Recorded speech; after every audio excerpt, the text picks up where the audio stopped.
Selamat sore semuanya. Aduh, senang sekali. Kita akan mulai tepat 1 menit setengah lagi. Jadi ini cuma sekedar pemanasan dulu ya. Ini ada bagian-bagian yang kosong. Hopefully teman-teman bisa mengisi dulu di tengah. Kalau kita nih satu perahu nih, kita mau naik cruise nih ya. Mesti balance katanya begitu ya. Kalau naik pesawat juga nggak boleh pindah seenak-enaknya karena kalau pesawatnya tidak seimbang katanya nanti kurang baik gitu ya. Jadi tolong diisi di tengah dulu, mungkin bagian depan juga diisi dulu ya. Ya saya kira mungkin singer kita silahkan Irawan, mana Wan dan Ike maju ke depan. Saya perkenalkan kita adalah Petra Light, dulu Petra ya. Berapa belas tahun yang lalu tadi teh? 20 tahun, 20 ya udah lama pisan ya. 20 tahun yang lalu kita merintis beberapa orang. Mulai saya tahu yang dulu ikutan Petra angkatan pertama siapa aja coba. Yang pernah ikut, ada yang tahu Petra, masa cuma satu aja Irawan? Yang lain siapa lagi? Kayaknya di luar, puji Tuhan. Artinya yang ada di sini adalah Petra generasi baru ya. Jadi diarahkan untuk 20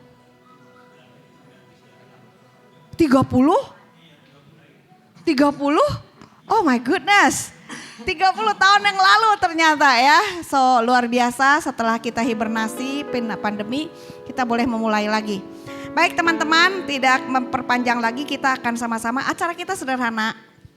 Sudah mulai makan, kita ada puji-pujian, lalu ada kesaksian, lalu kita nanti udah firman Tuhan, kita ada bagi kelompok. Jadi Petra ini sifatnya adalah persekutuan, belajar firman Tuhan di dalam kehidupan sehari-hari dan kita membangun satu komunitas yang saling mengenal dan mendukung. Amin. Ayo kita sama-sama berdiri, kita mau nyanyi lagu Aku Cinta Keluarga Besar Anugerah. Ini cocok nih di awal-awal kita mengenang kembali kecintaan kita kepada gereja kita. Kita bagian daripada anugerah. Ya, syairnya dikeluarkan. Aku cinta keluarga besar anugerah yang disatukan oleh kasih Allah. Dengan kasih Yesus kita saling menyayangi, melayani, mengampuni, saling mendoakan. Aku cinta keluarga besar anugerah yang disatukan oleh kasih Allah. Dengan iman, kasih, pengharapan dalam Yesus, kita kuat menghadapi segala hal. Puji Yesus, haleluya. Sembah Yesus, Tuhan Raja. Puji Yesus, haleluya. Yesus cinta keluarga besar anugerah. Puji Yesus. Puji Yesus, haleluya. Sembah Yesus, Tuhan Raja. Puji Yesus, haleluya. Yesus cinta keluarga besar anugerah.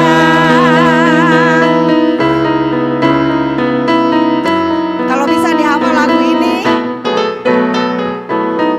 karena lagu ini ada lagu yang secara khusus disesuaikan ya syairnya dengan anugerah.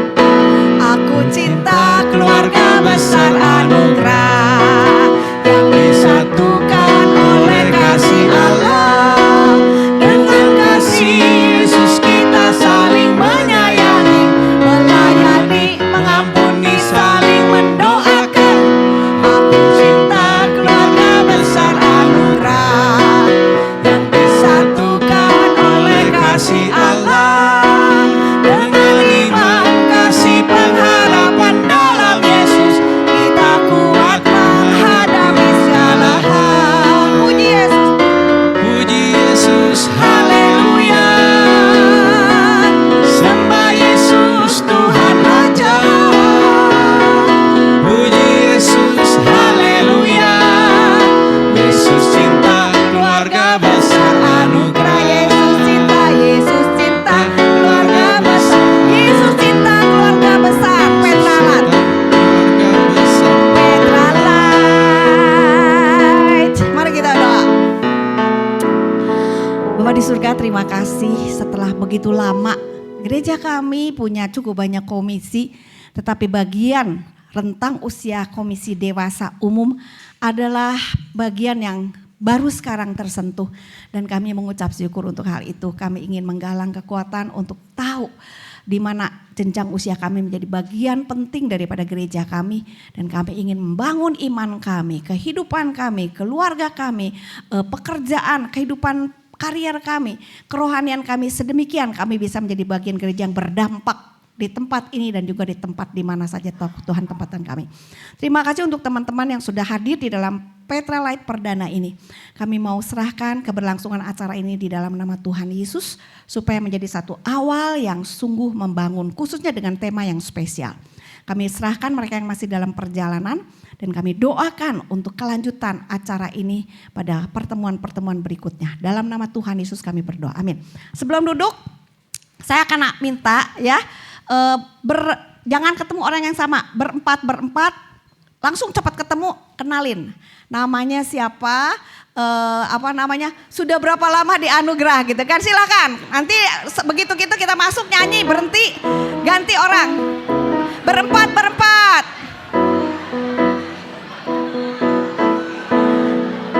Puji Yesus, haleluya.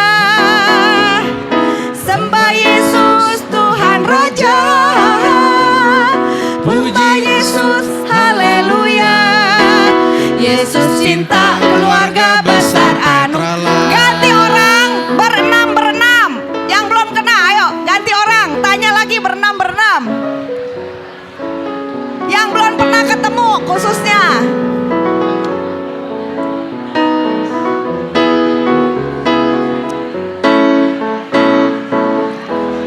Iya, puji Yesus, haleluya.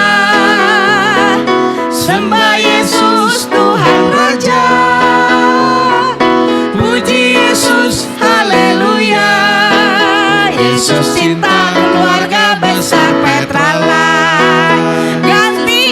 Cari lagi teman yang baru yang belum disalamin. Another 6 person, 6 orang lagi. Yuk cari lagi. Silang ke sana ke sini, yang tengah ke kiri ke kanan, yang belum pernah ketemu, yang udah lama gak ketemu. Si horeng teh Anda geningan gitu ya. Ayo. Tinggalkan tempat duduk Anda.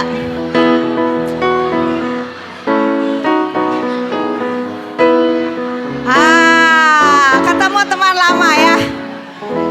Oke. Puji Yesus, haleluya. Sembah Yesus, Tuhan Raja. Puji Yesus, haleluya. Yesus cinta keluarga besar anugerah. Yesus cinta keluarga besar Petra Light. Yesus cinta keluarga besar Petra Light. Silakan duduk. Inilah Petra Light perdana. Saya melihat sangat banyak wajah baru dan welcome ya di dalam persekutuan ini. Ternyata kita sudah memulai sejak 30 tahun yang lalu kata Pak Henry ya. Seingat saya 20 tahun, ternyata udah 30 tahun ya. Tema hari ini adalah satu tema yang sangat-sangat relevan dengan kehidupan ya. Semua orang di antara kita sudah ikut Tuhan pasti pernah punya pertanyaan ini. Ketika kita melihat ada orang yang kita tahu kayaknya baik-baik aja, kok kenapa mengalami satu keadaan yang sepertinya unworth it untuk mengalami hal gitu. Kok gak adil ngalamin gitu, kok kesian banget atau kok susah gitu. Ada pertanyaan, why salahnya apa gitu kan. Kenapa bisa ada hal-hal yang dirasakan tidak mudah atau bahkan kurang baik, kok bisa dialamin oleh orang-orang yang baik ya.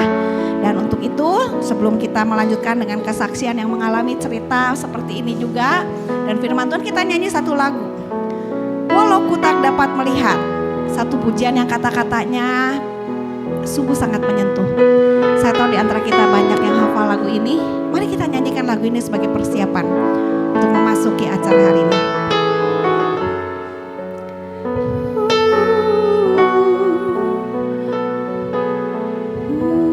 Walau ku tak dapat melihat. Walau ku tak sadar, tak semua dapat aku miliki di dalam hidupku, hatiku percaya rancanganmu bagiku adalah yang terbaik. Walau ku tak dapat melihat semua rencana-Mu Tuhan, namun hatiku tetap memandang padamu, Kau tuntun langkahku. Walau ku tak dapat berharap atas kenyataan hidupku, namun hatiku tetap memandang padamu, Kau ada untukku. Amin saudara sekalian. Ku sadar tak semua dapat aku miliki di dalam hidupku, hatiku percaya rancangan-Mu bagiku adalah yang terbaik. Katakan, walau ku tak dapat melihat semua rencana-Mu Tuhan, namun hatiku tetap berpandang wajah-Mu, Kau tuntun langkahku. Walau ku tak dapat berharap atas kenyataan hidupku, namun hatiku tetap memandang padamu, Kau ada untukku. Walau ku tak dapat melihat semua rencana-Mu Tuhan, namun hatiku tetap memandang padamu, Kau tuntun langkahku. Amin Tuhan. Walau ku tak dapat berharap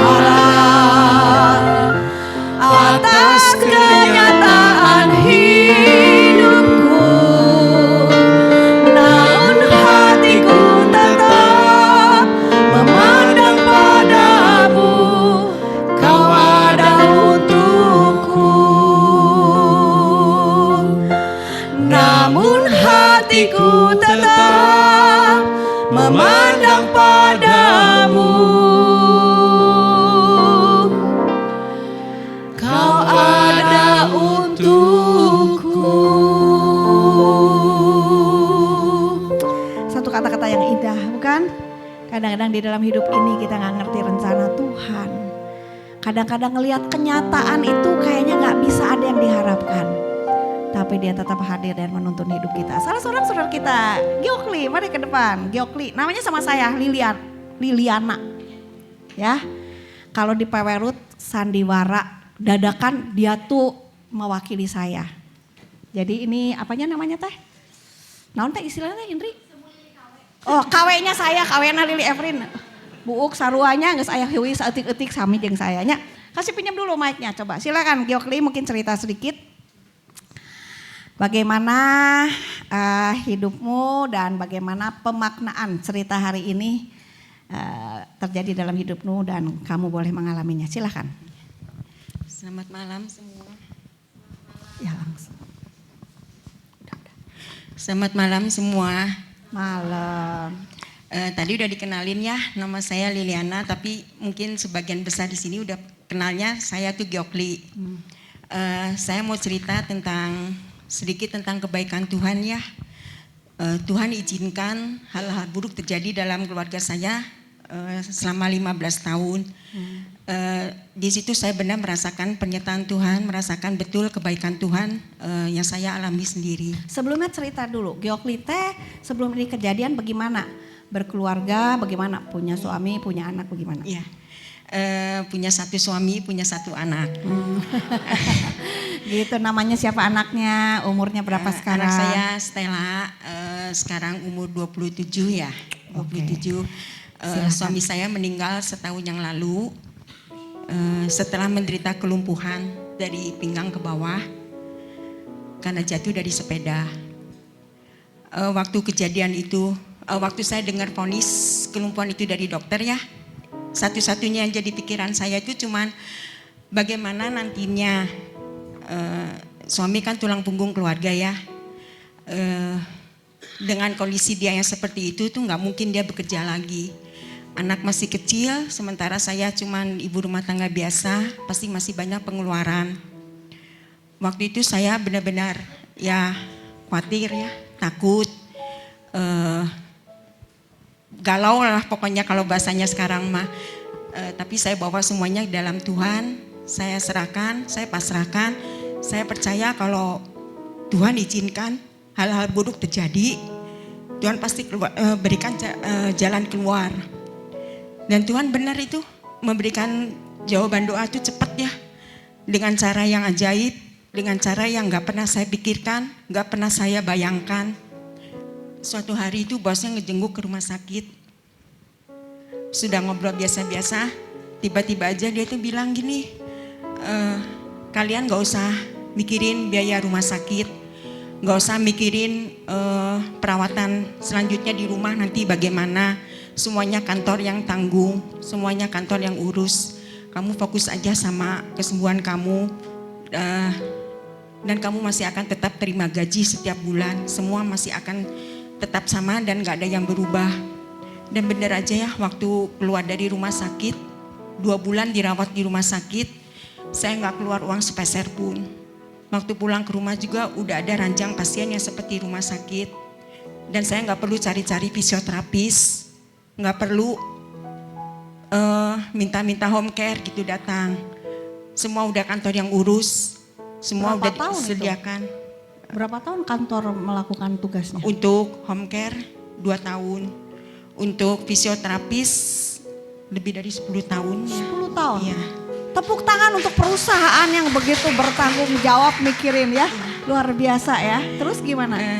Gaji masih terima sampai tahun kemarin bulan terakhir, bulan April, bulan dimana suami saya meninggal. Itu bulan terakhir saya terima gaji dari kantor. Tuhan benar-benar baik. Selama 15 tahun itu saya hidup benar dalam kebaikan dan anugerah Tuhan. Saya merasakan betul penyertaan Tuhan yang sempurna. Setiap kali menghadapi kesulitan, menghadapi masalah, Tuhan selalu tolong. Dan penyertaannya yang sempurna itu yang menguatkan hati saya. Saya masih tetap bisa merasakan sukacita, masih bisa merasakan damai sejahtera, ya karena penyertaan Tuhan. Selama 15 tahun itu saya belajar banyak hal. Saya belajar arti mengasihi yang sesungguhnya. Saya belajar arti persahabatan. Saya belajar semangat kekeluargaan. Saya belajar kesabaran. Saya itu orangnya emosional. Orang yang gak sabaran sama sekali. Tapi Tuhan memaksa saya untuk belajar sabar. Sampai ke yang sesabar-sabarnya itu. Saya belajar menurunkan ego saya sampai ke tempat yang paling bawah. Saya belajar bersyukur meskipun keadaan gak baik-baik aja. Saya yang paling utama belajar berserah kepada Tuhan. Belajar mengandalkan Tuhan dalam segala hal. Belajar mengandalkan Tuhan ya. Dan yang pasti saya belajar, saya memahami satu hal, bahwa ketika saya meresponi dengan baik semua hal yang Tuhan izinkan terjadi dalam hidup saya, meskipun itu hal yang paling buruk, di situ Tuhan menguatkan iman saya, memberikan saya ketenangan, damai sejahtera dan sukacita, sehingga saya bisa melewati semuanya dengan baik. Dan saya bersyukur untuk semuanya itu ya. Saya bersyukur dengan melalui hari-hari yang berat tersebut, saya bisa menjadi sepertinya sekarang, saya yang lebih kuat pada hari ini. Puji Tuhan, terima kasih. Anaknya bisa cerita sedikit 2 menit tentang anakmu, Stella ya namanya. Gimana keadaannya? Anak saya juga berkebutuhan khusus ya, divonis dokter ASD, ya autis spektrum diosadar. Tapi puji Tuhan anak saya bisa tamat sekolah sampai SMA. Ya mulai bisa mengembangkan apa yang dia suka, dia senang keterampilan gitu, udah mulai bisa menghasilkan uang gitu, udah mulai bisa berjualan meskipun baru sedikit-sedikit, tapi ya saya bersyukur untuk itu. Luar biasa ya. Kita doain untuk Yokli sebentar ya. Yuk kita ambil waktu sebentar berdoa untuk Yokli. Mari kita berdoa. Bapak di surga, kami bersyukur untuk seorang anakmu Yokli yang di dalam perjalanan hidupnya Tuhan titipkan seorang Stella yang berkebutuhan khusus. Dan Tuhan izinkan di tengah perjalanan hidup dengan seorang Stella, Engkau ambil suaminya sehingga Yokli harus belajar mengandalkan Tuhan. Tuhan ambil kesehatannya, tetapi Tuhan berikan providensia yang ajaib. Terima kasih Tuhan untuk kesetiaan suaminya juga dalam keluarga, dan juga untuk kesetiaan Yokli mengasihi Tuhan dan keluarga yang menjadi teladan yang baik bagi kami. Dan saat ini kami berdoa Tuhan untuk Yokli yang sudah melewati 1 tahun tanpa suami, tanpa dukungan lagi daripada perusahaan, tetapi mengandalkan Tuhan, dan putrinya yang sekarang sudah mulai belajar mandiri. Berkatin perjalanan mereka ke depan sebagaimana Engkau memelihara di tahun-tahun yang lalu. Ke depan Engkaulah gembala agung mereka. Meskipun mereka harus melewati lembah-lembah yang tidak mudah, gadamu dan tongkatmu akan selalu jadi penghiburan, dan kehadiran dan penyertaan itulah akan menjadi kekuatan dan kemenangan mereka. Terpujilah namamu, turunlah berkatmu atas saudara kami ini. Dalam nama Tuhan Yesus kami berdoa. Amin. Thank you. Ya. Selanjutnya kita langsung serahkan kepada Pak Henry yang akan menyampaikan satu bagian firman Tuhan. Terima kasih untuk Ike dan juga Irawan ya. Pendalaman firman Tuhan oleh Pak Henry, dan setelah itu nanti kita, kalau saudara ada pertanyaan, siapkan pertanyaannya untuk 3 pertanyaan pertama ya. Kepada Pak Henry kami persilakan.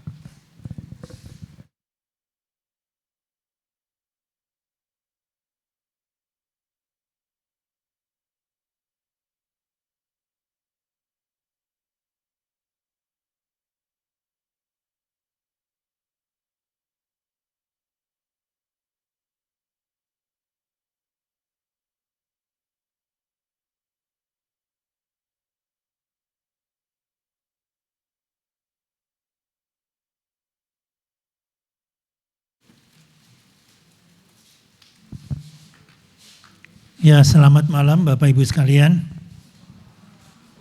Suaranya kok agak ini ya. Kurang tipis gitu ya. Agak terlalu ini. Oke, kita akan belajar dari kitab Ayub. Kita akan bersama-sama membuka kitab Ayub, ya ini udah lumayan ya. Kitab Ayub.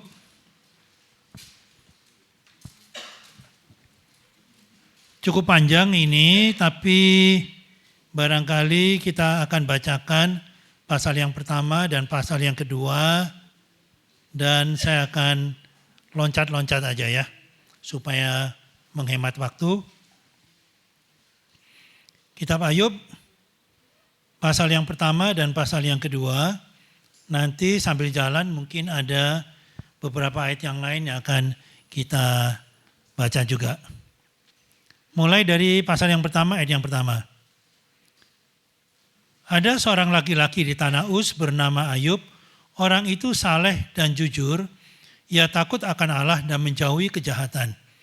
Ia mendapat 7 anak laki-laki dan 3 anak perempuan. Ia memiliki 7.000 ekor kambing domba, 3.000 ekor unta, 500 pasang lembu, 500 keledai betina, dan budak-budak dalam jumlah yang sangat besar, sehingga orang itu adalah yang terkaya dari semua orang di sebelah timur. Ayat yang keempat, anak-anaknya yang lelaki, kita loncat aja ya.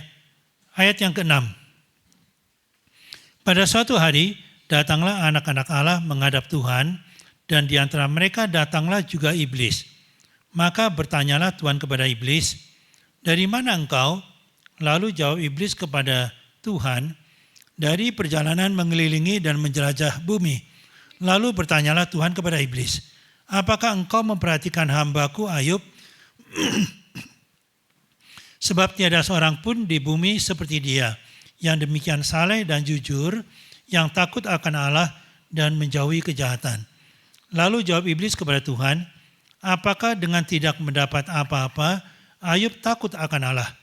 Bukankah engkau yang membuat pagar sekeliling dia dan rumahnya serta segala yang dimilikinya?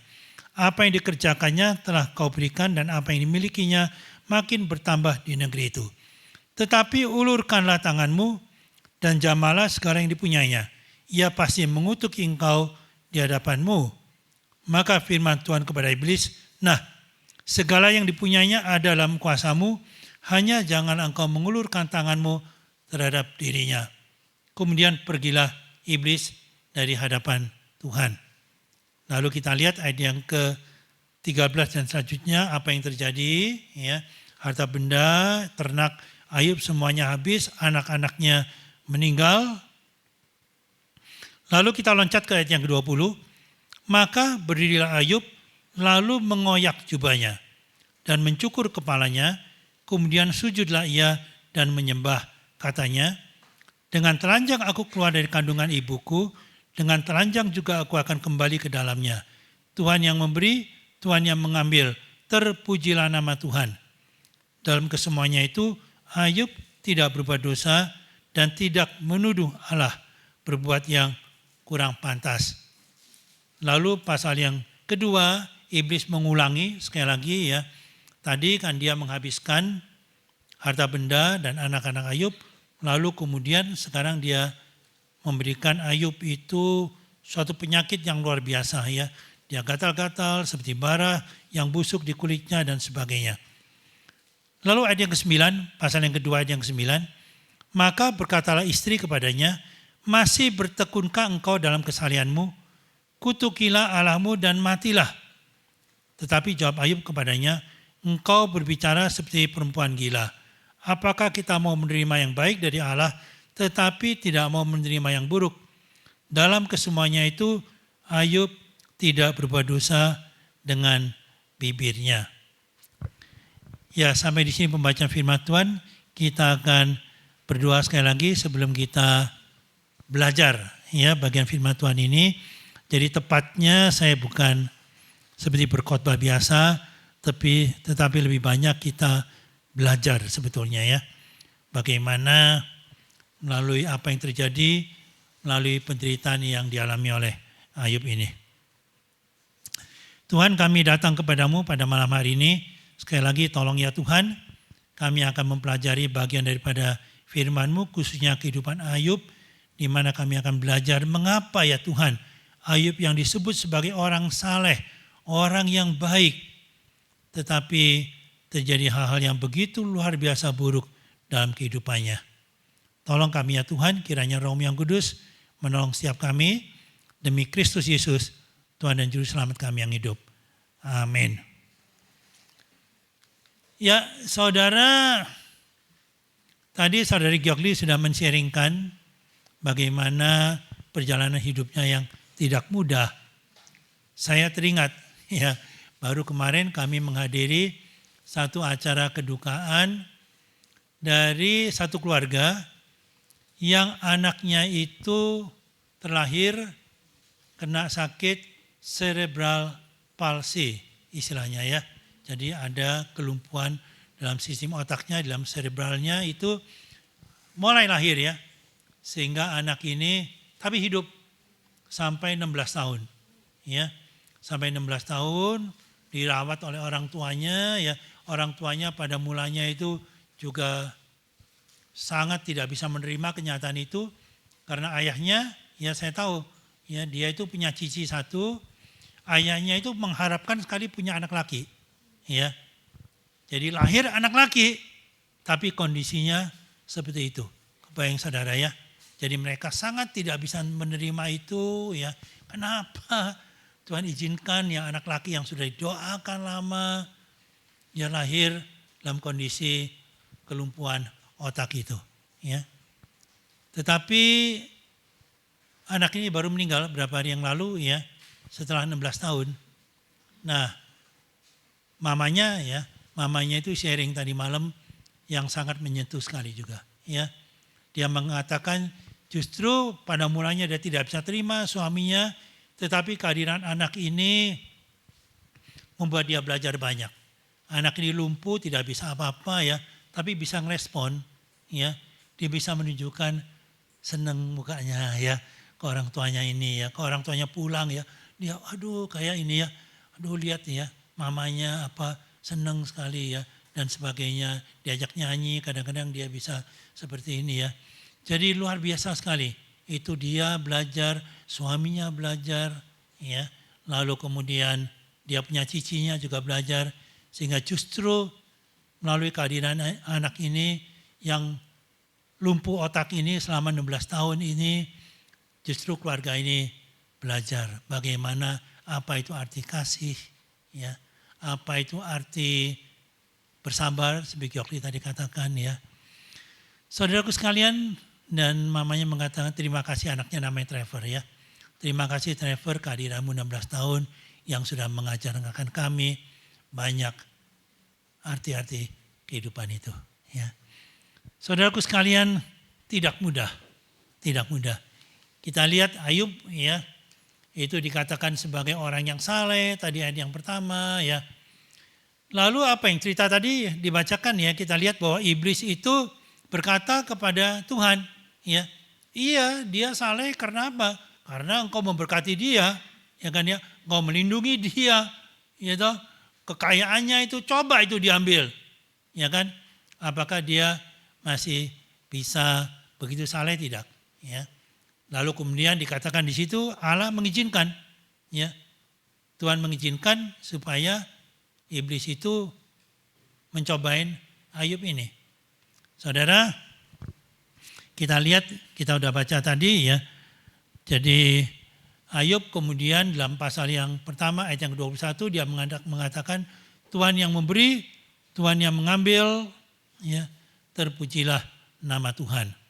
Itu diulangi lagi ya ketika dia terserang, kemudian fisiknya dalam pasal yang kedua dia menegur istrinya. Ya kan? Istrinya yang mengatakan kepada dia, ya, apa kamu masih mau setia kepada Tuhanmu? Ya, dia katakan, apakah kita mau hanya menerima yang baik dari Tuhan, tetapi tidak mau menerima hal yang buruk yang terjadi dalam kehidupan kita.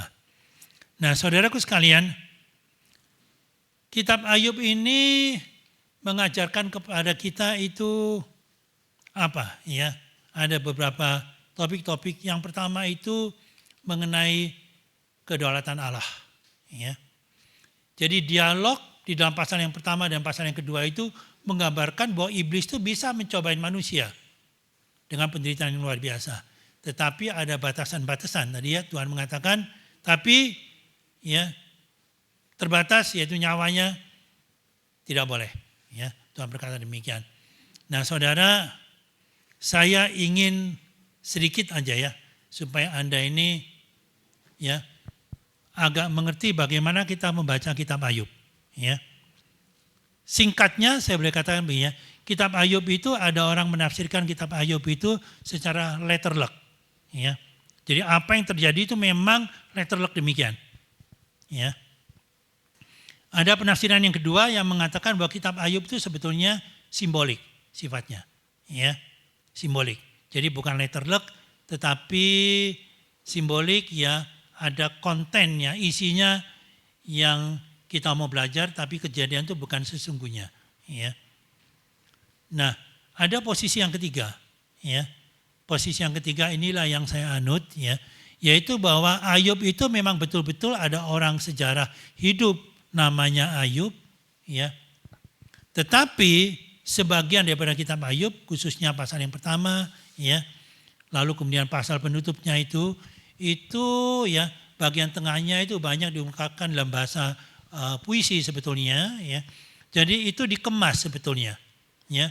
Bukan Ayub sungguh-sungguh tokoh sejarah, tapi peristiwa-peristiwa yang dicatat itu, misalnya dialog antara Allah dan iblis dan sebagainya itu sebetulnya lebih berupa simbolik, ya. Nah, kenapa saya berani mengatakan bahwa Ayub ini memang tokoh sejarah? Karena jelas dalam Alkitab ada, ya, bagian yang memang mengklaim itu, ya. Jadi misalnya kita lihat di dalam Yakobus pasal yang kelima, ayat yang ke-11, ya. Saya bacakan, sesungguhnya kamu menyebut mereka berbahagia, yaitu mereka yang telah bertekun. Kamu telah mendengar tentang ketekunan Ayub, dan kamu telah tahu apa yang pada akhirnya disediakan Tuhan baginya. Karena Tuhan Maha Penyayang dan penuh belas kasihan, ya. Jadi Alkitab sendiri memang mengatakan bahwa Ayub itu memang ada, ya, tokohnya, ya. Tetapi ada bagian-bagian itu sebetulnya lebih makna teologisnya kita ambil, ya. Nah, jadi tadi pasal yang pertama itu, ya, dialog itu jangan kita akan bingung kalau tidak, ya. Dialog itu gimana Tuhan bisa berdialog dengan iblis dan sebagainya, ya. Itu adalah sebetulnya poinnya berbicara mengenai kedaulatan Allah. Ya, iblis bisa mencobain manusia, tetapi ada batasan-batasan yang Allah izinkan itu, ya. Sorry, ini tadi udah, ya. Ya. Nah, kita lihat kemudian mulai Ayub pasal yang ke-38 menggarisbawahi tentang kedaulatan Allah, ya, dan keterbatasan pengertian manusia. Ya. Kita lihat di situ, ya, mulai dari pasal yang ke-3 sampai dengan pasal yang ke-37, dialog antara Ayub dengan teman-temannya, kita lihat nanti, ya. Lalu mulai pasal yang ke-38, Allah berbicara, siapakah engkau manusia? Apakah engkau mengerti, ya? Engkau terbatas dan sebagainya. Apakah engkau bisa lebih tinggi daripada Tuhan pemikiranmu dan sebagainya. Sehingga akhirnya Ayub meresponi dengan kerendahan hati dan mengakui kebodohannya dan menyatakan penyesalannya, ya. Kita lihat aja Ayub pasal yang ke-42, ya, ayat yang pertama sampai dengan ayat yang ke-6. Maka jawab Ayub kepada Tuhan, aku tahu bahwa engkau sanggup melakukan segala sesuatu dan tidak ada rencanamu yang gagal. Firman-Mu, siapakah dia yang menyelubungi keputusan tanpa pengetahuan? Itulah sebabnya tanpa pengertian aku telah bercerita tentang hal-hal yang sangat ajaib bagiku dan yang tidak aku ketahui. Ya. Firman-Mu dengarlah, maka akulah yang akan berfirman. Aku akan menanyai engkau supaya engkau memberitahu aku. Hanya dari kata orang saja aku mendengar tentang engkau, tetapi sekarang mataku sendiri memandang engkau. Oleh sebab itu aku mencabut perkataanku dan dengan menyesal aku duduk dalam debu dan abu. Ya. Jadi ayat yang ke-42, setelah Allah menyatakan dirinya kepada Ayub, maka dia mengakui kebodohannya dan menyatakan penyesalannya. Ya. Nah, saudara, yang kedua mengenai hakikat penderitaan. Ya. Walaupun tadi kita udah baca, ya, respon awal daripada Ayub itu pasal yang pertama, pasal yang kedua, dia sebenarnya begitu kuat, ya. Tetapi di dalam perjalanannya kita lihat, ya, ratapan dan keluhan Ayub itu menyatakan bahwa dia begitu bergumul dengan penderitaan yang dialami itu, ya. Luar biasa sekali. Pasal yang ketiga, ya, coba lihat sedikit, ya. Pasal yang ketiga, ya. Ayub itu seolah-olah dia kemudian mengutuki, ya, kelahirannya itu. Biarlah hari itu menjadi kegelapan, janganlah kiranya Allah yang di atas menghiraukannya, dan janganlah cahaya terang menyinarinya. Ya. Lalu kita lihat ayat yang ke-7. Biarlah pada malam itu tidak ada yang melahirkan dan tidak terdengar suara kegirangan. Biarlah ia disumpai oleh para pengutuk, hari oleh mereka yang pandai membangkitkan marah Leviathan. Ya. Ayat yang ke-11. Mengapa aku tidak mati waktu aku lahir? atau binasa waktu aku keluar dari kandungan. Ya. Jadi saudara, bukan mudah loh ya. Jangan berpikir bahwa Ayub ini, wah ini orang Superman ya, dicobain kayak begitu, dia sampai mengutukin kelahirannya. Ya lebih baik aku tidak lahir dalam dunia ini. Ya jadi penderitaan itu, suffering itu so real. Ya. So real. Kadang-kadang itu orang belum tentu ya, imannya bagaimanapun, tetapi proses perjalanan penderitaan itu bisa membuat orang itu sangat bergumul. Saya teringat seorang rekan hamba Tuhan, ya, itu ada pendeta ya, Alex mami saya namanya ya. Jadi itu semua lebih kenal dia dengan istrinya, tapi kami ketemu lagi di Amerika ya. Mereka datang ya, waktu itu malah mereka masih merencanakan mau ambil studi di tempat saya dulu ya, setahun yang terakhir ya setelah emeritus di Fuller ya. Tapi kemudian pulang, jadi istrinya itu kena kanker ya, kena kanker cukup lama saya kira ya, dia bergumul berjuang ya, ada 6 tahun 7 tahun ya paling tidak ya, akhirnya meninggal juga istrinya ya. Waktu meninggal kami diundang ya, kami datang ya, datang di memorial service-nya ya. Nah saudara, ya, lalu teman-temannya kan ya, teman-temannya kasih kata sambutan, ngomong, kasih kesan dan sebagainya tentang istrinya Pak Alex ini ya. Wah mereka ngomong luar biasa istri Pak Alex itu ya, kuat sekali ya, orangnya ceria dan sebagainya, optimis ya, kami sangat terinspirasi oleh dia dan sebagainya ya. Teman-temannya itu ya banyak kasih komentar yang positif, optimis dan sebagainya. Tetapi terakhir waktu giliran Pak Alex sendiri yang ngomong, ya, dia ngomong apa? Ya, dia menceritakan keadaan sesungguhnya. Ya, istri saya tidak sekuat itu. Ya, ada saat-saat kanker itu begitu sakit ya, dia itu sampai seperti mau, aduh Tuhan kenapa ya? Ya kenapa Engkau izinkan ini? Ya, dia sampai seperti mau menyangkali imannya, ya luar biasa, kaget semua yang mendengar ya. Mereka pikir itu optimis orang dan sebagainya. Baru mereka tahu bahwa pergumulan sesungguhnya itu ternyata tidak semudah itu, ya tidak semudah itu, ya tidak semudah itu. Ya. Saudaraku sekalian, Ayub juga demikian, ya jangan pikir bahwa itu gampang, tidak, ya tidak saudaraku sekalian. Dalam dialog dengan teman-temannya, ini tadi ya pasal yang ketiga sampai pasal yang ke-37, ada 3 orang teman Ayub yang datang ya, berdialog dengan Ayub ya. Mereka seolah menegur Ayub ya, mengorek-ngorek kamu punya dosa apa ya, sampai Allah itu menghukum kamu sedemikian dan sebagainya ya. Nah, ini Ayub menolak pandangan tradisional yang simplistik bahwa penderitaan itu adalah akibat dosa. Ya. Saudara, sampai sekarang pun ada banyak orang percaya yang konsepnya masih begitu simplistik. Ya, orang baik akan diberkati, orang buruk akan dihukum. Ya, kalau kamu mengalami hal yang tidak baik itu karena dosa, banyak tuh. Ya, mungkin sebagian saudara masih berpikir gitu juga. Ada nggak? Ada barangkali ya, betul? Ya, seringkali orang simplistik begitu ya. Suffering itu, ya maaf ya, rekan-rekan kita, saya juga punya banyak teman-teman karismatik ya. Tapi banyak di antara mereka yang teologinya itu begitu sederhana juga. Ya, kalau orang tuh menderita, sakit nggak sembuh, ayo kamu punya dosa apa? Ya, dosa apa? Gitu kan ya, korek-korek terus ya.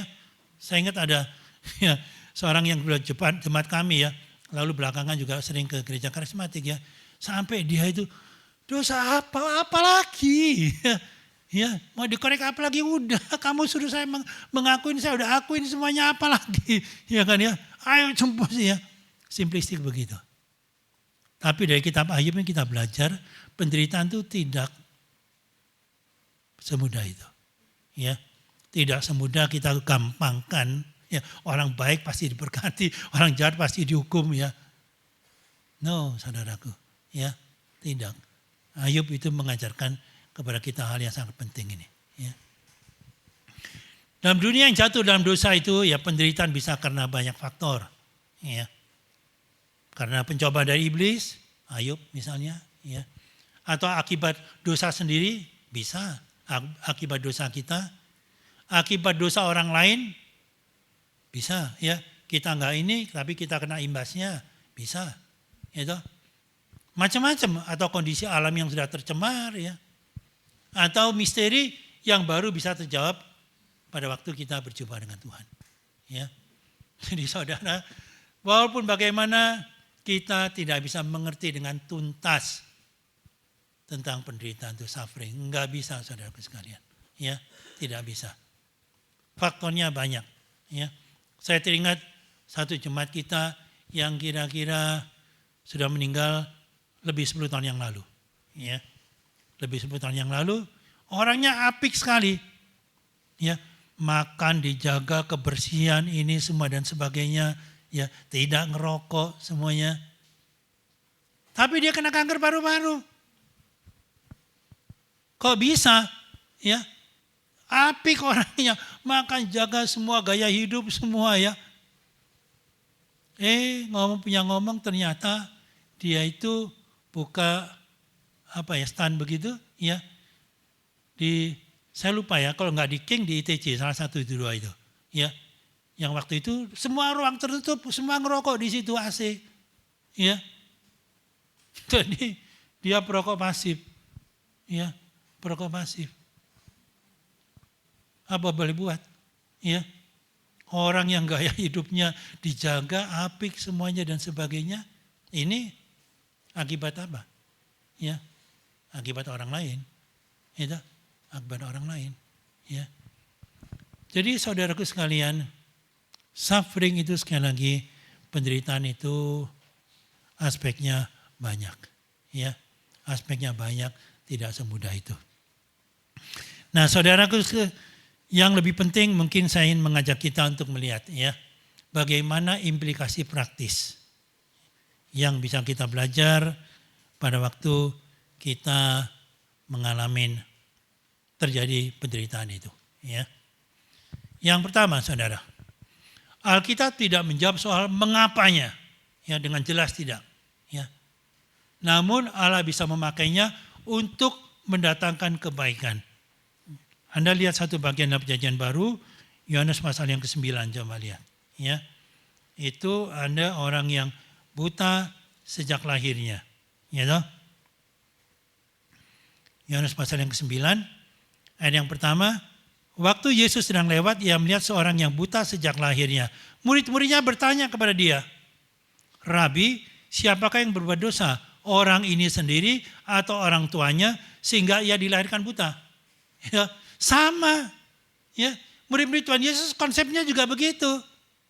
Ya, seperti teman-teman Ayub sama. Lihat orang buta, dosa siapa ini? Gitu.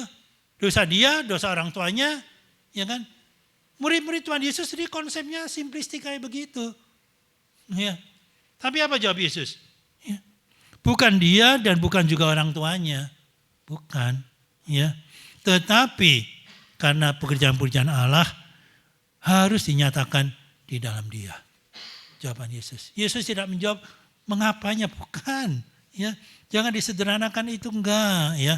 Tetapi ya, pekerjaan-pekerjaan Allah itu harus dinyatakan di dalam dia. Ya. Jadi di dalam kalau kita menghadapi penderitaan, ingat, ya. Yang pertama kita mungkin tidak bisa menjawab kenapa kita bertanya, tapi kita percaya bahwa Allah bisa memakai itu semuanya untuk mendatangkan kebaikan. Roma 8:28, ya, segala sesuatu bekerja sama untuk mendatangkan kebaikan bagi orang yang mengasihi Dia. Yusuf ingat.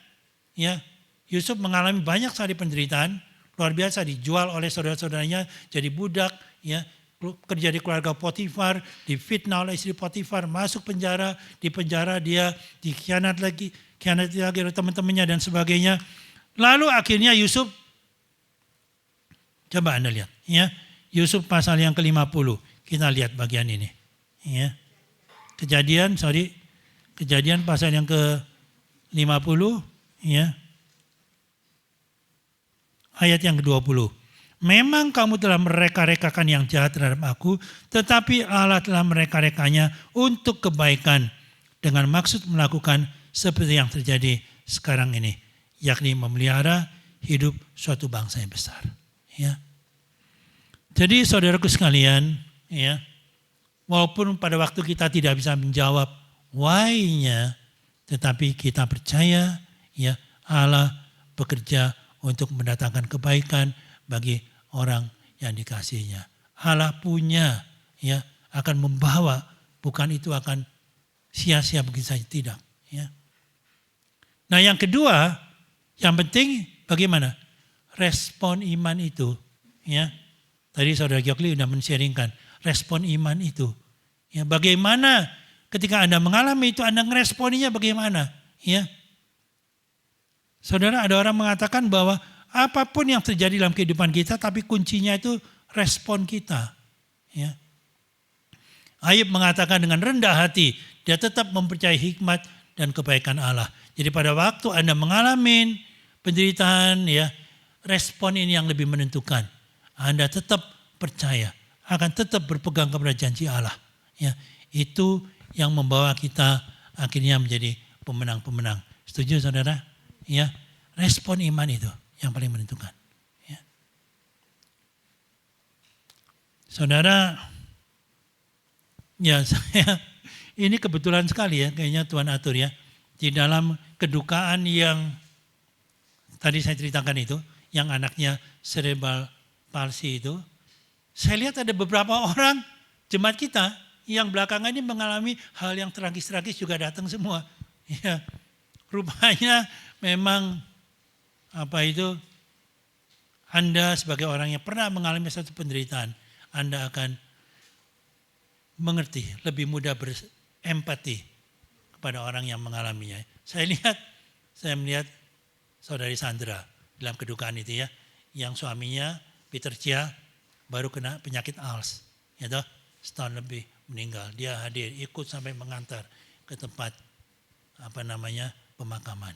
Ya, dia bergumul juga pada waktu pertama dia mendengar suaminya kena ALS itu. Ya. Saya melihat ketemu saudari Choing, Monica, ya, yang suaminya Hans meninggal di China. Ya, lagi urusan kerjaan, yang ngurus kerjaannya tiba-tiba ya kena serangan jantung, mati di sana. Ya, sampai Monikanya ya bingung, dia nggak bisa bahasa Mandarin dengan anaknya dan sebagainya. Tapi ajaib ya, Tuhan itu memimpin ya. Ada jemaat kita yang lain yang di China ya, yang bisa bahasa Mandarin, ngerti suasana China dan sebagainya ya, menemenin dia, mendampingin semua urusan di situ ya, dan supaya dia melihat luar biasa, ya, luar biasa. Jadi saudara, ya, respon iman itu, ya, respon iman itu. Ya. Nah, yang ketiga, saudaraku sekalian, ya, yaitu kita perlu fokusnya itu di mana. Ini yang penting ya. Fokus kepada Tuhan Yesus ya. Firman Tuhan mengatakan bahwa tidak ada seorang pun yang baik sebetulnya. Kalau kita berkata mengapa ada hal buruk terjadi pada orang baik, Roma 3:23 mengatakan tidak ada seorang pun yang baik. Ya. Satu-satunya manusia yang sempurna yang baik itu adalah Tuhan Yesus sendiri. Ya. Tetapi dia mengalami penderitaan yang begitu luar biasa yang tidak pernah manusia alamin. Betul? Ya, dia disalibkan ya sampai darah menetes ya, dia mati di kayu salib, satu penghukuman yang paling hina pada waktu itu, dicambuk sepanjang jalan dan sebagainya, ya. Tuhan kita Yesus sendiri dia mengalami seperti itu, ya. Dan kita perlu meneladani sebagai murid-muridnya, kita tahu. Coba kita baca bagian ini. Saya kira ini kita cukup penting kita baca 1 Petrus ya, pasal yang kedua.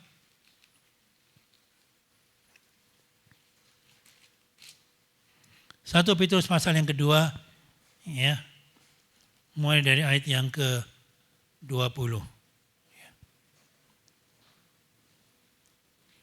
Sebab dapatkah disebut pujian jika kamu menderita pukulan karena kamu berbuat dosa? Tetapi jika kamu berbuat baik dan karena itu kamu harus menderita, maka itu adalah kasih karunia Allah. Sebab untuk itulah kamu dipanggil.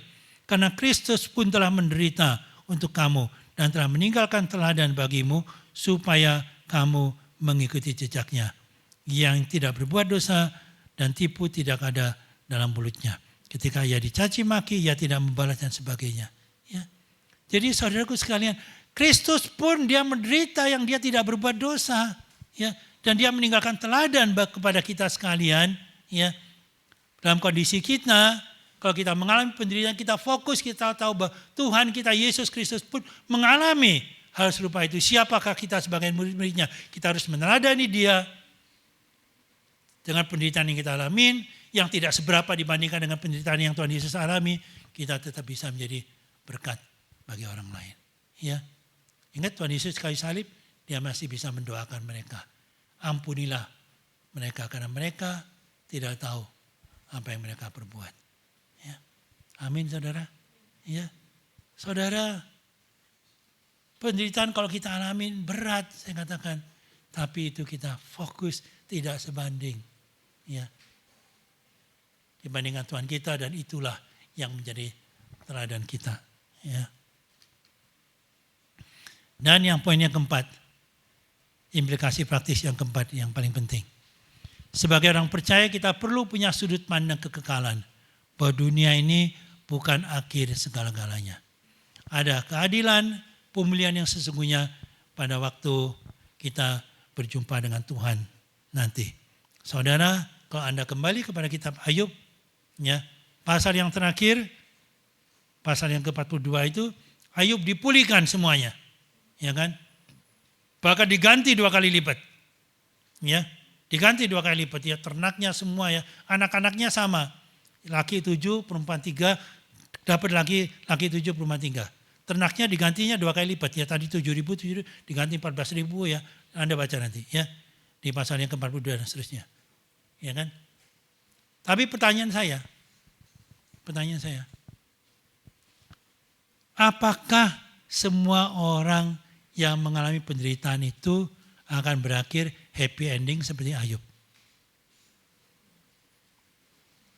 Iya atau tidak? Belum tentu juga kan? Ya, belum tentu juga kan? Ya, belum tentu juga. Betul? Iya kan? Belum tentu juga. Ya. Ada orang-orang yang mungkin orang baik dan sebagainya, tapi dalam kehidupannya dalam dunia ini mereka tidak mendapatkan sesuatu keadilan yang menurut mereka bagian yang fair, ya bisa, mungkin juga bisa terjadi kan, bisa kan, ya. Tidak semuanya berakhir dengan happy ending seperti Ayub, ya. Nah Ayub ini kembali kepada tadi saya katakan, kita bisa mengartikan pemulihan Ayub ini bisa secara letterlek, bisa mungkin orang ya mengalami penderitaan lalu Tuhan pulihkan di dalam dunia dalam kehidupan yang sekarang ini, puji Tuhan. Ya, tetapi ya ini juga bisa secara simbolik ya pemulihan itu terjadi pada waktu kita berjumpa dengan Tuhan nanti. Ya, pada waktu itulah baru pemulihan yang total ya sungguh-sungguh terjadi. Ya. Nah, saudara, jadi poin yang keempat itu adalah kita jangan fokus hanya kepada dunia yang sekarang ini aja. Ya. Tapi kita percaya selalu ada pengharapan di dalam Tuhan, ya. Kalau tahu dalam dunia ini, ya, Anda barangkali tidak mendapatkan apa yang Anda inginkan secara manusia, ya. Tetapi Tuhan tahu bagian yang fair pada waktu nanti Anda meninggalkan dunia ini, Tuhan akan siapkan bagi kita sekalian pemulihan total itu, ya. Saudara, saya akan akhirin dengan kisah Helen Keller. Ya. Ini wanita luar biasa. Ya. Orang nanti, ini videonya ya. Sedikit aja ya. Usia 19 bulan tuh dia kena penyakit. Lalu menyerang mata, dia buta dan tuli. Ya. Buta dan tuli Helen Keller ini. Tapi dia menjadi orang yang luar biasa. Ya. Nanti Anda lihat ya. Dia berkat bagi banyak orang ya. Dia itu ya menjadi pejuang anak-anak yang cacat ya, yang kurang beruntung dan sebagainya ya. Anda perhatikan ini ya. Tolong suaranya ya. In this room sits a remarkable woman. She's Miss Helen Keller. She felt the Nanti ada bagian vibration tertentu of saya the jelaskan ya. spoken word. Jadi dia She belajar dari feels getaran the G, saudara the ya. hard G. Getaran. The. On the lips she feels the B. I am not dumb now. Ya, 19 bulan dia kena sakit, buta dan tuli loh ya.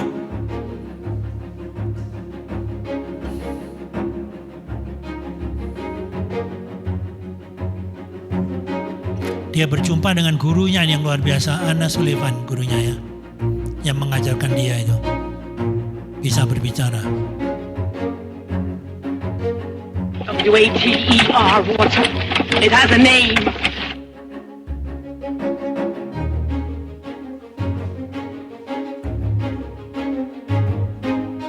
Umur 10 tahun ya dia mulai bisa ngomong, bisa belajar itu ya, Braille ya. Menerbitkan 12 buku. Hebat ya.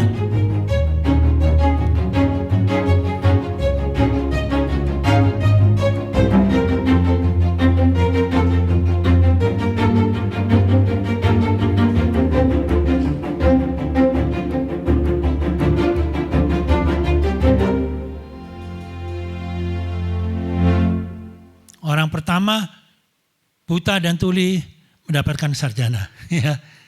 S1. Luar biasa enggak? Ya, luar biasa. Kuncinya di mana? Ya, itu tadi. Ya, 4 poin yang utama yang tadi. Why-nya enggak tahu. Why-nya ya. Tapi dia bisa Tuhan pakai seluar biasa itu. Ini kutipan kalimat yang terakhir sebelum kita nanti mungkin ada mau bertanya dulu ya, sedikit lalu kita bagi kelompok ya. Saya langsung terjemahkan bebas. Hal yang lebih buruk daripada kebutaan yaitu apa? Kita bisa ngelihat tapi tidak punya visi. Ya. Kebutaan itu ada hal yang buruk orang buta itu ya. Mungkin di antara semua cacat kita itu yang paling kasihan itu buta. Ya. Karena buta Anda nggak bisa ngelihat keindahan dunia dan sebagainya. Itu dibandingkan dengan gagu mungkin ya, dibandingkan ya semuanya sih enggak ini ya, tapi buta itu sangat buruk sekali. Tapi Helen Keller mengatakan apa? Hal yang lebih buruk daripada buta itu adalah orang itu bisa ngelihat. Kita semua bisa ngelihat kan, tapi kita tidak punya visi. Ya. Tidak punya rencana, tujuan ke depan, apa yang Tuhan mau berubah dalam kehidupan kita. Ya. Itu lebih buruk daripada orang yang buta. Amin saudara. Anda semua kan bisa ngelihat toh? Ya, bisa ngelihat kan? Ya. Bagaimana Anda berjuang dengan apa yang Tuhan berikan kepada engkau? Kalau toh Tuhan izinkan ada hal yang buruk terjadi dalam kehidupanmu. Oke, kita ada waktu sedikit ya untuk tanya jawab. Silakan 3 penanya aja ya. Kalau ada ya, lalu Anda masuk kelompok ya. Kenapa? Oh ada, ya nanti Ibu Lili yang akan memandu ya. Ada persembahan dan sebagainya ya. Tapi kita, dari saya, silakan ada yang mau bertanya langsung.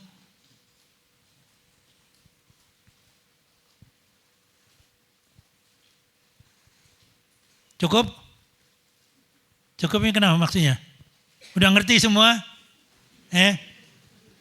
Udah ngerti semua? Mantap gitu. Siap menghadapi.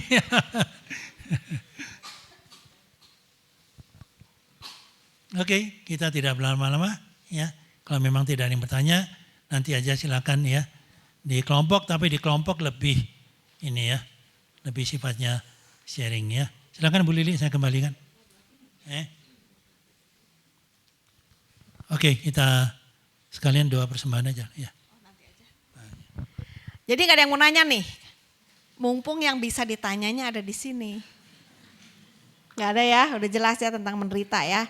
Jadi kalau ada susah, ada mengalami atau lihat orang menderita, jangan nanya kenapa gini, kenapa gitu. Hari ini kita udah belajar ya. Oke, karena nggak ada pertanyaan, selanjutnya kepada setiap kita ada kasih warta dulu deh ya, saya warta dulu aja. Bulan depan, Jumat yang ke berapa teman-teman? Selalu Jumat yang kedua ya. Jadi kalau hari ini tanggal 13, bulan depan itu tanggal 11. Ada warta e-lightnya belum keluar? Tanggal 11 hari Jumat seperti hari ini. Nah ini bukannya kita sok-sokan ya, enggak.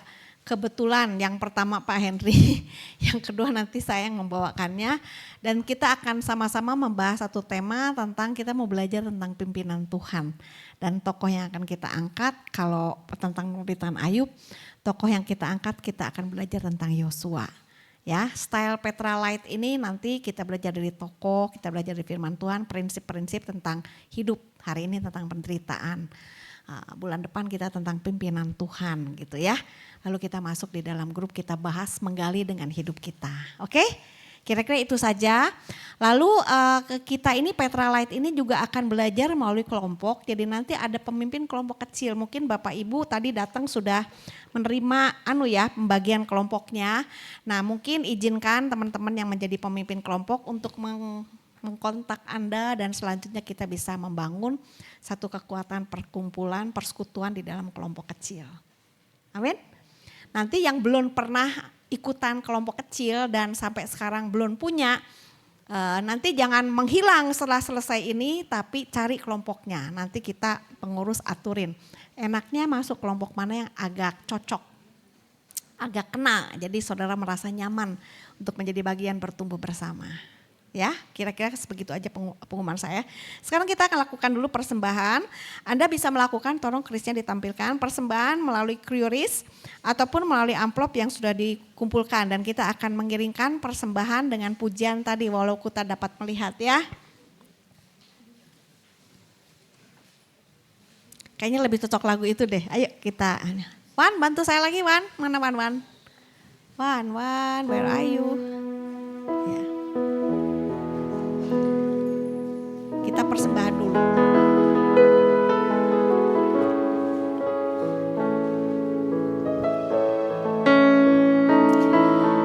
Tim petugas persembahan silahkan untuk boleh mengedarkan kantung persembahan. Saudara sukarela untuk memberikan bisa melalui QRIS atau melalui amplop. Walau ku tak dapat melihat semua rencana-Mu Tuhan, namun hatiku tetap memandang padamu. Kau tuntun langkahku, walau ku tak dapat berharap atas kenyataan hidupku, namun hatiku tetap memandang padamu. Kau ada untukku. Dari mulai ku sadar tak semua dapat aku miliki di dalam hidupku. Hatiku percaya rancangan-Mu bagiku adalah yang terbaik. Kita berdiri sama-sama. Walau ku tak dapat melihat semua rencana-Mu Tuhan, namun hatiku tetap memandang padamu. Kau tuntun langkahku, walau ku tak dapat berharap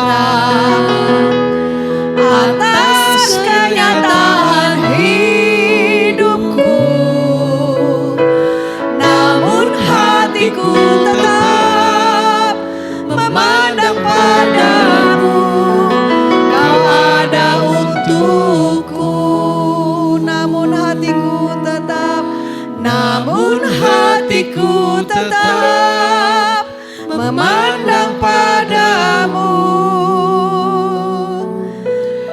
Kau ada untukku.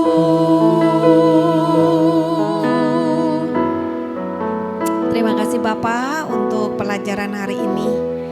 Memang di dalam dunia yang memang sudah berdosa ini, penderitaan menjadi bagian kehidupan kami.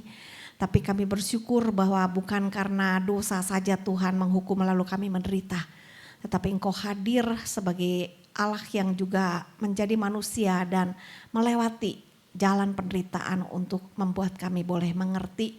Engkau faham penderitaan kami, Engkau empati, Engkau simpati, Engkau ngerti apa yang kami alamin. Dan kami bersyukur bahwa Engkau hadir, Engkau juga memberikan pengharapan, pendampingan dan kekuatan. Walaupun mungkin kami tidak selalu bisa melihat adanya pengharapan dalam pengalaman keadaan sulit. Tapi kami boleh menaruh pandangan kami kepada Tuhan yang tidak pernah mengecewakan kami. Terima kasih, berkatin teman-teman yang mungkin hari ini juga punya pergumulan-pergumulan yang belum terungkapkan, tidak terucapkan, tidak berani untuk menyatakan karena satu dan lain hal. Biarlah kiranya hari ini ada sesuatu berita penghiburan bahwa Engkau turut bekerja dalam segala hal untuk mendatangkan kebaikan. Engkau Allah yang tetap berdaulat dan Engkau Allah yang peduli dan hadir. Terima kasih, kami juga sudah boleh memberikan persembahan untuk berbagian dalam perguliran pelayanan Petra Light ke depan. Supaya boleh menjadi berkat bagi banyak orang. Terima kasih untuk segenap panitia pengurus yang sudah berbagian untuk penyelenggaraan acara Petra Light Perdana. Baik sebagai konsistem, seksi acara, begitu juga publikasi dan juga konsumsi. Tuhan kami bersyukur untuk teman-teman yang sudah berbagian. Engkau berkatin mereka yang sudah mempunyai hati untuk mendukung keberlangsungan plan Petra Light yang mulai digulirkan. Kami menyerahkan sebentar, kami ada acara kelompok kecil, jadikan ini momen kami belajar dengan cara yang baru, dengan cara yang berbeda, dengan cara yang lebih personal. Engkau hadir di sana beserta dengan setiap kelompok. Dalam nama Tuhan Yesus kami bersyukur dan berdoa. Amin. Oke, silakan duduk. So, Ben, ini kayaknya saya udah dapat Ben Iwan. Oh, yang terbaru. Oh, ini ada yang terbaru teman-teman. Oh, jadi ini udah hadir semua. Oke, puji Tuhan. Wah, terima kasih ya pemimpin kita luar biasa. Jadi hari ini kita ada 14 grup ya. Ada 14 grup yang kelompok nanti dibacain sama saya. Kelompok 1 langsung keluar gitu ya. Kelompok 1 sampai dengan 6 ada di kelas-kelas sekolah minggu di ruangan belakang ya. 7 dan 8 nanti di depan aula GSG, ini ada 2 kelompok. Lalu sisanya kelompok 9 sampai 14 ada di gedung ini. Jadi nanti langsung bikin grup. Jelas ya teman-teman ya. Jadi supaya tidak pakewuh gitu, pakeciwuh ya. Saya bacain langsung ketuanya dan anggotanya yang udah tahu ya. Jadi anggotanya saya gak usah bacain, langsung keluar. Jadi 1 sampai 6 kelas sekolah minggu, 7 dan 8 di depan, sisanya di sini. Oke, Pikom yang pertama Asyang Rina, silahkan keluar. Anggotanya ikutin Asyang Rina. Ini Asyang Rina, monggo sing sekelompokan sama mereka ikut keluar. Silakan, ada Irawan, Aili, Dede, Lian, John, Halim dan Lulu. Kelompok kedua, Beniwan Nancy Gusniati, silakan keluar juga. Ben Hardi, Cindy Setiawan Nugraha, Yeni Oktaviano, Eis dan Sartono, silakan ikut kelompok yang kedua. Kelompok yang ketiga, Budi Gunawan, Kugunadi, Julinda, Damar, Sherlina, Aditya dan Gyokli, silakan ikut dengan Budi Gunawan. Kelompok yang keempat, Hani, Tommy, Santo, Cincing, Ratna, Andri. Juga silahkan ke belakang. Kelompok yang keempat. Selanjutnya kelompok yang kelima, Ibu Irmi, Ingrid Agustin, lalu Ike, Yeni, Foni, Yeni, Wijaya, Henny dan Astrid. Silahkan ke belakang juga. Kelompok yang kelima, mana ketuanya? Berdiri dulu udah. Tuh di belakang tuh Irmi ya, kelompok 5 ke sana ya. Kelompok 6, Iwan, Kurniawan dan Bernike. Dedi, Christine, Heri, Diana, Anton dan Denis silakan ikut Pak Iwan ke belakang. Sudah?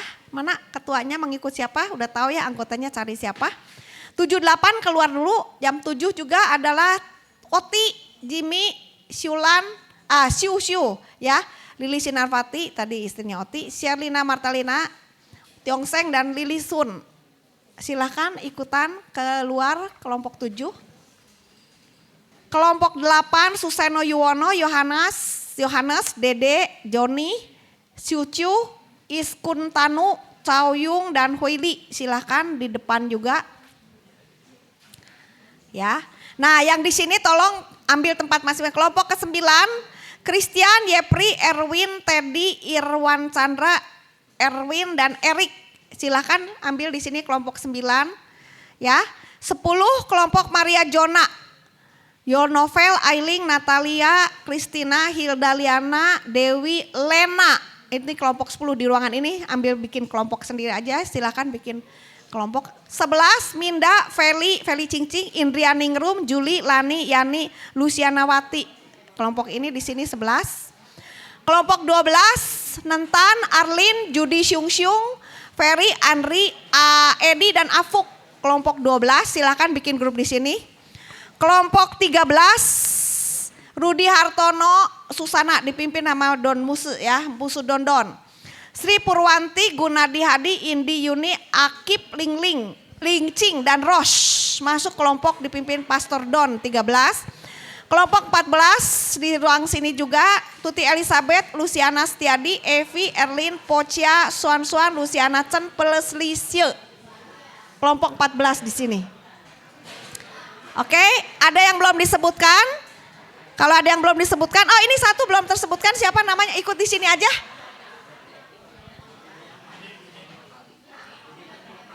Dedeknya 2 kali, nomor berapa Dek? Tadi kelompok berapa? Hah? Kelompok 8. Sebentar ya. Kamu namanya Dede Dwi Kurnia. Ya, Dede Dwi Kurnia ada di kelompok 8. 8 sama Suseno, Kotiti di depan. Kayaknya di depan ke sini, Dek. Dede yang di sini ya, 8 yang di sini.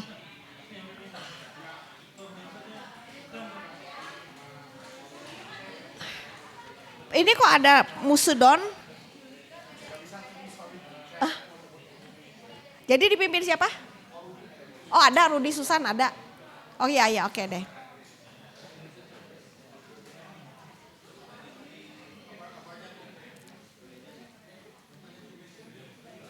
Ya silakan ambil posisi kelompok yang nyaman untuk tidak saling terganggu ya waktu membahasnya. Citunlan mungkin kelompoknya bisa agak geser ke sini supaya nggak terlalu dekat sama kelompok di sana atau satu grup sama yang di belakangnya. Oh iya yang sedikit aja digeser.